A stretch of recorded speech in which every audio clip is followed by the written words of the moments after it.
Yeah, Cali, you should be concerned. Not the safest, is it?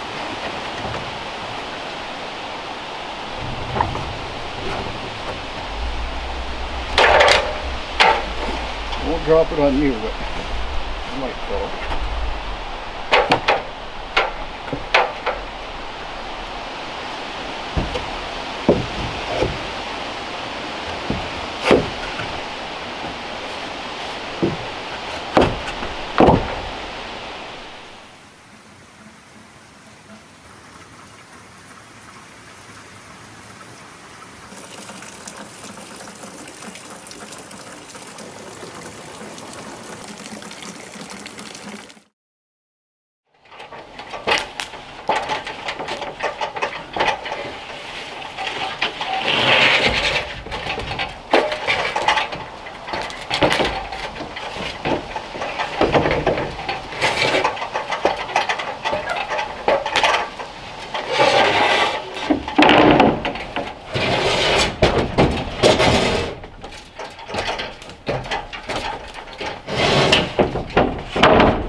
Back for you. Want me to throw it again?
just scrambling to get this done because I have a lot of rain coming and it's starting to slightly cloud over. But it's starting this evening. It's like an inch or two of rain. So I can't have this roof open here. So that's why I haven't filmed as much today. It's running up and down the ladder, cutting and coming up, nailing it in place, measure, bring it back down again. So you need to plywood it in, sheet it completely. Well, I'm less concerned about this area actually. You need to sheet this hip roof going in to the main roof because I cut all that metal out. So I definitely need to get this plywood on and then ice and water shield all the joints there, but especially that valley, so that all this water that collects on the roof doesn't go into the cabin. So it's a bit of a scramble.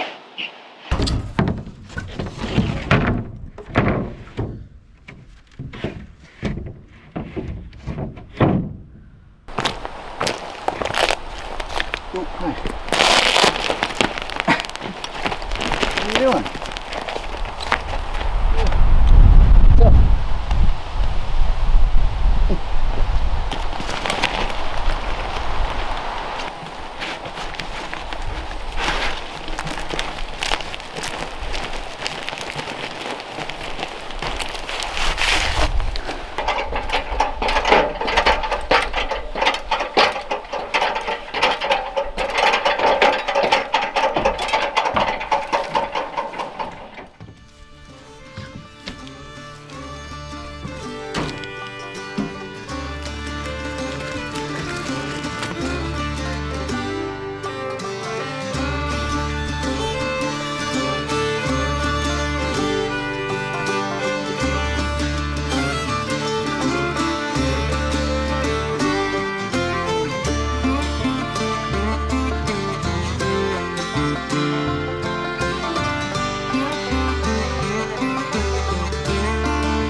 Hey everybody, welcome back to the cabin. Well, I'm making some progress, but it is going slowly and it is exhausting. I'm surprised how sore I am today after spending day before yesterday, because yesterday rained. Day before yesterday, just up and down that ladder constantly, which is why I didn't film much of that process. Just got overwhelmed, and that rain was coming in 2 evenings ago, late in the evening, early night, and heavy rain, so I had to get that watertight. So I got it all framed in, got the hip tied into the main roof, and then got it waterproofed with that ice and water shield in the valleys and along the seams of the plywood. So good enough to keep most of the water out. There was some water that came in the seams of the plywood, through the seams of the plywood in this section, but not over the main cabin, which is what I was really concerned about, because there's insulation in that roof that I didn't want to get wet. Anyway, I finished off sealing the rest of the joints and measured for a metal roof, so I'll get that ordered. It's of course the busiest time of the year to order materials like that, so hopefully they can get it to me in the next 2 to 3 weeks. Get that metal roof on, but I'll make it more watertight with putting full ice and water shield or roofing felt paper or something on top. And then I'm going to be working on the walls starting tomorrow, I guess. I'll start plywooding the outside of the walls, get it sort of airtight and like rodent proof, and then I can knock that window out between the cabin and this room so I can enter that way, because once I close this off I won't be able to walk through the walls, of course. And the windows, I'll probably keep the plywood across the windows just to keep animals out too, until I just get it finished and the windows installed. And then I'll work on the interior. So yeah, I'll probably do the exterior siding. You'll see it's kind of a unique siding that I'm doing. Get the windows installed. All of this sheeted in and waterproof, so that I can start working on stone a little bit at a time. I don't like to do too much height at one time, because it tends to be just too much weight. I like it to come up a certain height, dry, and then I can continue on. So that will be next week or two as well. I'll continue working on that. I have to install the fireplace, because once I get the sheeting on, I won't be able to reach in to get the chimney hooked up. So I need to sheet the back of this, insulate it, and push that fireplace into the cabin. Do what I just said, push it back into place, put the chimney on, install the chimney right up through the roof, and then sheet the entire chimney chase all the way to the peak, and then make that peak waterproof so water doesn't get in there. And then I can just take my time stoning up before winter comes. And that's it for the exterior, and then I can move inside and start doing the finishes in there. Now, some weird things, like I don't plan anything, like I just kind of lay it out just based on what materials I have, what I think I can handle. And I don't have my mill, I only have 15 feet of cutting length on it, and I just didn't have any dry woods, which is why I used purchased lumber for this project. And it's much lighter because it's dry. Anything that I cut is wet for like a year or two, depending on the thickness, so it's a lot harder to manage, especially in long lengths. So this was manageable. I couldn't get longer 2x8s, 2x6s than what I have up there. So that spanned the width, which was about 15 feet with a little bit of overhang, but not enough overhang. So it's a weird detail that I did, that I extended those tie beams out across the top plate, and then came down with the stringer with a bird mouth on that, mainly so that I could get this valley extended beyond the stone here on the chimney, because that's going to be a bad spot. I actually created a pinch point there where a lot of snow and ice is going to accumulate, so I extended it out, so a longer overhang than I needed or even wanted, so that all the snow and water can shed past this stone, so it doesn't get in behind it and freeze and cause it to fail. So again, I just do these things as I'm working through the problems each day as I'm working on it. I don't plan too much in advance. I'm happy with it. It's really solid. The chimney's solid. It's way bigger than I wanted to. I built it to this height, 6 feet. The fireplace is about 5 feet to the top of the fire box and where the chimney starts. So I built that 6 feet, and I was going to taper it in there and then up, but then I wanted to use the wall, the interior wall, the main wall, as the support for the chimney on that side. So it ended up pushing it back that way. Yeah, so I had to get up and above, because I can't frame in that chimney, that side of the fireplace, because I need to pull the fireplace into the room and then push it back. Anyway, long way of saying that that's not what I planned to have it that massive, but I did that, and again, so that the water wouldn't come and land on that slope part off of the roof and accumulate on that slope and then cause damage that way. So I wanted that up above the snow line and the roof line. Yeah, anyway, it's all gonna work. I'm happy with it. The room's roughly 15 by 15 inside, or maybe 14 by 15 inside once the walls are finished. Yeah, 14 by 15 and a half, I guess. 16-foot floor. Anyway, that's just thought I'd explain a little bit of why I did what I did here. And you know, a lot of times it's because I'm working alone. It's just the material that I can handle and the speed I need to work based on, or depending on weather. So that's it. Hope you enjoy this slow process. I'll do a compilation video at the end of it, like I always do. Just show the bedroom being built from beginning to end. That'll probably be end of October maybe. And then I'll get on to the next couple of big projects that I have to get done. One in particular before the snow really flies. Callie's waiting for me to throw that. Alright, that's it. Thanks for watching. Appreciate it. I look forward to seeing you back here at the cabin next time. Take care.